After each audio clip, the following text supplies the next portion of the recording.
Welcome to the Team Engagement Podcast, where leaders of teams share their insights. Brought to you by Blue Sky Business Consulting. We discuss 5 questions in about 15 minutes. Hello again, everyone. Glad you can join us for the Team Engagement Podcast. We are always excited to have you here, and I'm very excited to welcome our guest today.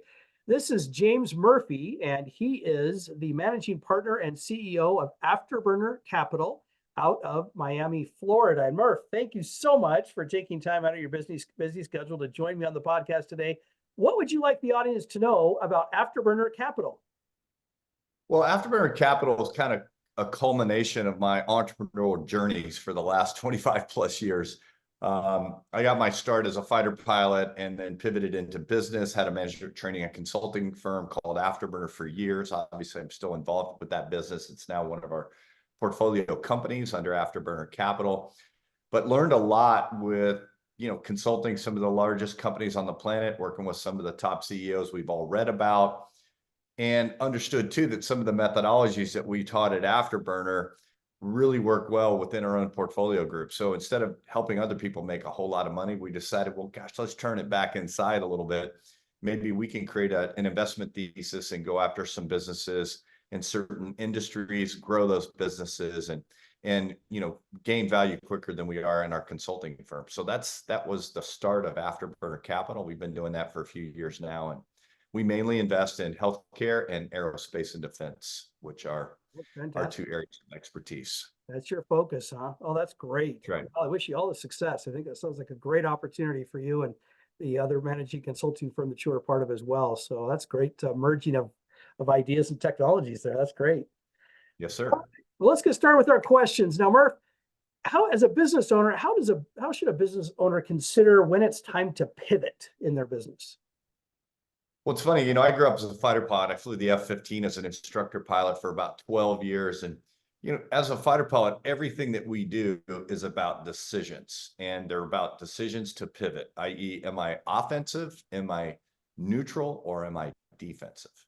And we would have decision matrices or ranges, if you will.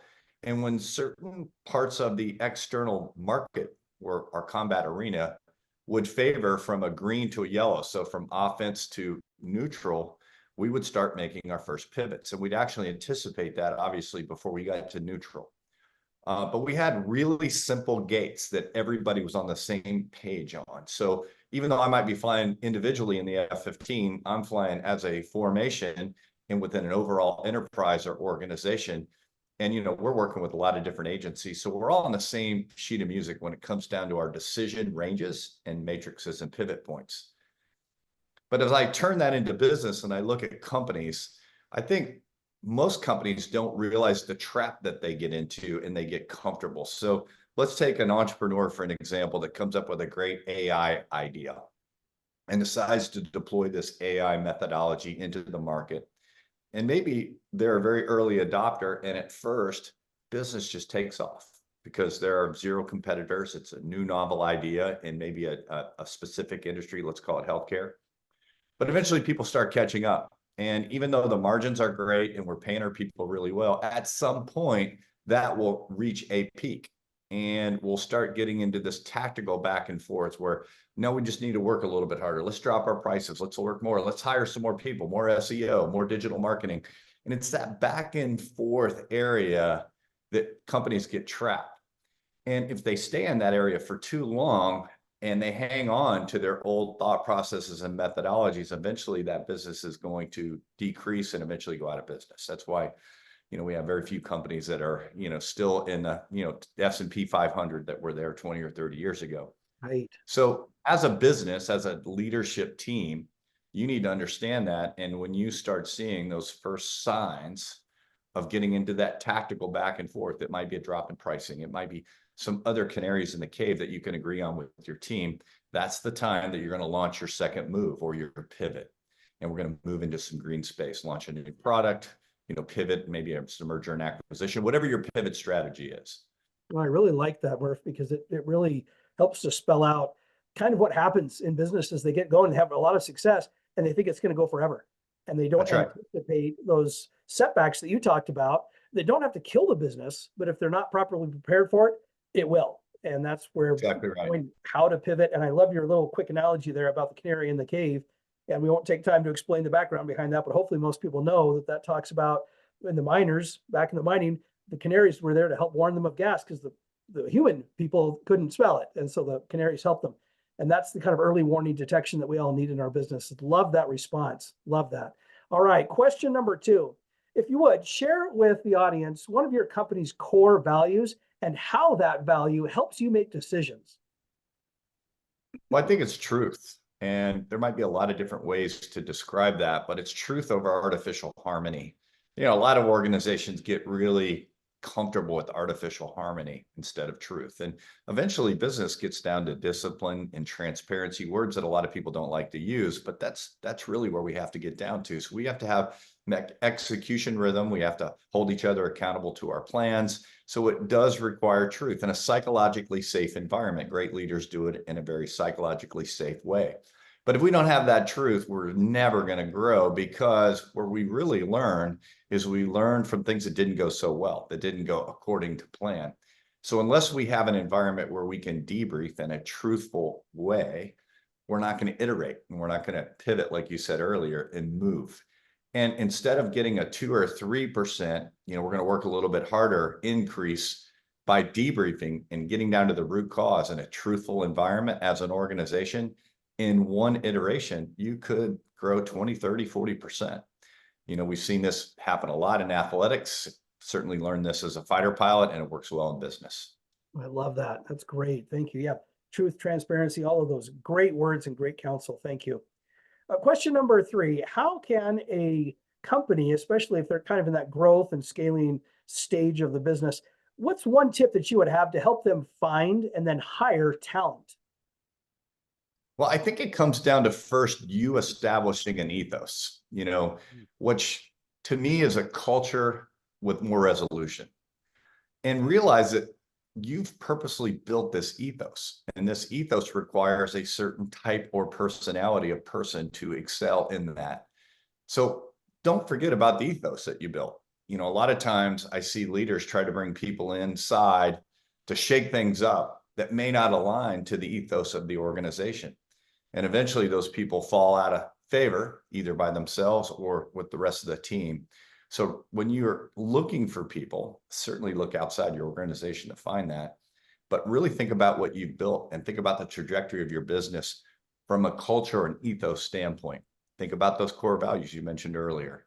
And I think that's the key. I see a lot of businesses get in a little bit of trouble with their hiring because they're bringing people in that they already probably know we're either going to have to change the team for this outstanding player, which if you follow any sports, that normally doesn't work out too well. Right. Or you can be, years ago, the San Antonio Spurs and really operate as a team and bring people in that buy into the culture and your ethos.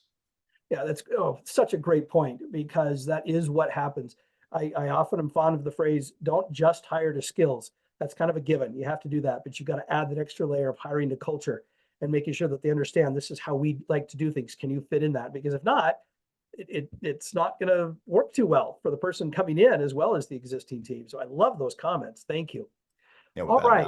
So Murph, as you're working within your company, what's a strategy that you've identified or developed to help identify and develop strengths within your company? Well, I think whether you're building a brand new company, you're scaling a company that's hitting its first tactical inflection point, like we talked about earlier, and you're going to your next move, or you're merging and acquiring businesses, so you're bringing a different ethos into your own. It always comes back to alignment. And for teams, you may say unity. So for me, as a leader in a business, whether it's big and small, the very first, the middle, and the thing that I always end on in every meeting is reminding everybody on what the future that we've agreed to is, and how the actions that we're taking today and next week, because we're very future focused, align to that future. So alignment is absolutely the key. I see a lot of companies get very tactically focused, rear view mirror focused. What happened last quarter financially is going to dictate what's going to happen this quarter, instead of the North Star staying aligned on the future that you and your team decided that you wanted to have. And those are non-negotiables. Love that. Yeah, that's really critical. Really critical. I love that word alignment. I love the word unity. Keywords for any leader when they're trying to build a company or a team, whatever the situation is. Really important information. So I really appreciate you sharing that. All right, our final question. This is always the fun part for me, at least. We get done with the serious stuff. And I know that, when you and I were talking a little bit earlier, this hat, little mixed emotions here for you, but I'm a big Phillies fan. Let's talk about question number 5 here. Murph, if you would, and I'm excited to hear whatever stories you're going to share here. Share a baseball memory that you have. Gosh, I've got so many. I was a baseball player, and Right. when I'll share you a story. I played all the way up to college, thought for sure I was going to get drafted and play in the big league. So, that was more than a dream for me. It, took me into my early 20s. So I worked very hard on baseball as a profession and a craft.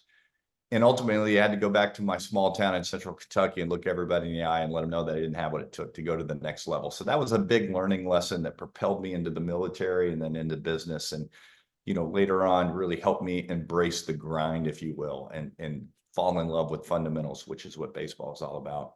Great. But I think a good baseball story for me is just, as a kid, it was always a dream, and I did some great things in my life. And but the only recurring dream is a baseball dream. So a dream that wakes me up many times in the middle of the night is a comeback story, a standard Hollywood story of getting another chance and, having an incredible opportunity in front of some scouts and signing.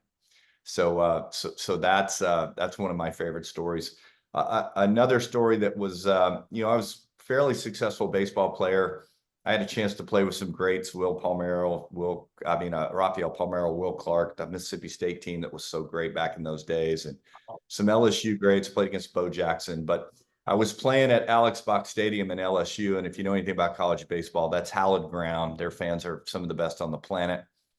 And there was 10,000 fans in Kentucky, LSU, and that we had runners at first and second, then we walked a kid. So now we have bases loaded, 1 out, the infield's playing in, 10,000 people, late at night, dews on the ground, and a ground ball gets hit to me. Their cleanup hitter's hitting, and it looks like it's going to be a short hop line drive. So I go to my knees just to block the ball. But in fact, that didn't happen. He hit it right off the end of the bat. So it's a little spinner in the dewy grass. So as I picked up the ball, couldn't get a grip on it, I do a short crow hop to my best friend, Greg Stevens, who's our catcher. And I throw the ball easy out, and I throw it about 10 feet over his head. I throw an absolute seed pea at him, really hard ball, and 2 runs score and we lose. So walk-off error. That was my worst story.